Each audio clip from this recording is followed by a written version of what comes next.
Graças e paz, meus irmãos, tudo bem? Estamos iniciando mais uma introdução de mais um livro da Bíblia em 5 minutos. Então vamos começar pelo livro de Gênesis, né? Então o livro de Gênesis que tem logo como versículo primeiro, no princípio criou Deus, né? Então olhando ali pela forma hebraica, pela língua hebraica, Bereshit bara Elohim, né? Princípio criou e Deus. Esses três verbos, essas três palavras elas comunicam coisas para nós. Né? Quando nós olhamos no princípio, que é Deus não tem princípio nem fim, então é um dado momento da eternidade, porque como vamos falar de princípio de um Deus eterno, de um ser eterno? Criou é o verbo bara no hebraico, que trouxe à existência aquilo que não existia, e Elohim, que é a trindade, que é o plural de Deus, né? Então seria no princípio, um dado momento da eternidade, chamou Deus à existência, algo que não existia, né? Com coisas que não existiam, com material nenhum, né? E deuses, que é o Pai, Filho e Espírito Santo. Então, esse é o versículo que nós começamos o livro de Gênesis, que é um livro fantástico, que ele precisa ser avaliado por três principais pontos teológicos. Três principais pontos, né? Que nós vamos analisar o livro de Gênesis. Primeiro, o ponto teológico, né? É o ponto inicial, ponto principal. Depois, vamos olhar pelo ponto de vista teológico e o ponto de vista histórico. Quando nós olhamos do ponto de vista teológico, nós percebemos que a importância da criação de tudo, a existência de tudo, a criação do céu e da terra, a criação do homem, né, do pó da terra, a criação dos animais, das luzes, a diferenciação que Deus fez entre luz e trevas, isso é muito importante para a gente analisar teologicamente, e também a origem do mal, a origem do pecado, o primeiro homicídio, a primeira família destruída por isso, por causa do pecado.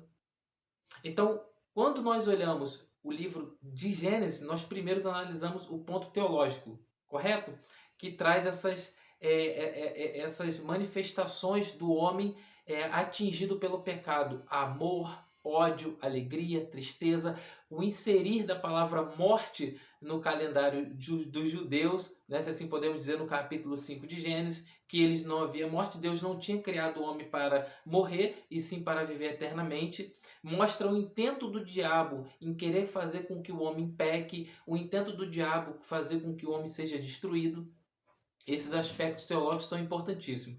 Nós temos também o aspecto literário, que ele é rico nas suas informações de personagens reais, não são figuras mitológicas, são figuras reais, baseado em vidas reais, como nós vivemos hoje. Caim mata Abel, não é uma figura mitológica, eram irmãos, pessoas que cresceram junto, que desenvolveram, que tinham um relacionamento com Deus, que tinham contato com Deus, mas ainda assim não foi o suficiente para impedir o assassino, o inserir do mal no coração, a absorção do mal pelo homem e, consequentemente, a sua prática para destruir, né? Mostrou o lado exterior das pessoas e mostrou o lado interior das pessoas.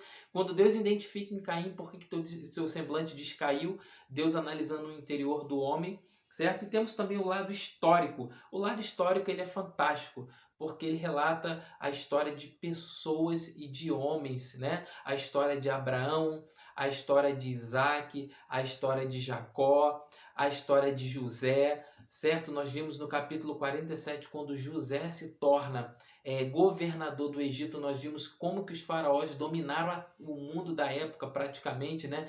Controlar as terras pela sequidão, a dificuldade que o mundo passou, e José ali como servo de Deus foi instruído a guardar 7 anos alimentos, depois 7 anos alimentar o mundo que ficou necessitado, padecendo de fome, e os faraós eles conquistaram o mundo, conquistaram as terras, o domínio dos faraós se deu por conta dessa boa administração de José. Conta a história de Melquisedeque, um sacerdote que não teve princípio nem fim. Conta a história, relatos fantásticos de histórias que nós podemos extrair lições hoje e aplicar até na nossa vida social e na nossa vida intelectual. Então, o livro de Gênesis é um livro fantástico, rico nas suas informações, tanto do ponto teológico como do ponto literário, como do ponto histórico. Ele traz ricas informações para que nós podemos embasar a nossa fé, né, no Deus que não tem princípio nem fim, no Deus que cria as coisas de onde não existe material para isso, e do Deus que é uno, que é 3 em 1, fala da unidade de Deus. Então é um livro fantástico que apenas nos enriquece, nos acrescenta no conhecimento de Deus e do ser humano. Que Deus nos abençoe aí nessa leitura.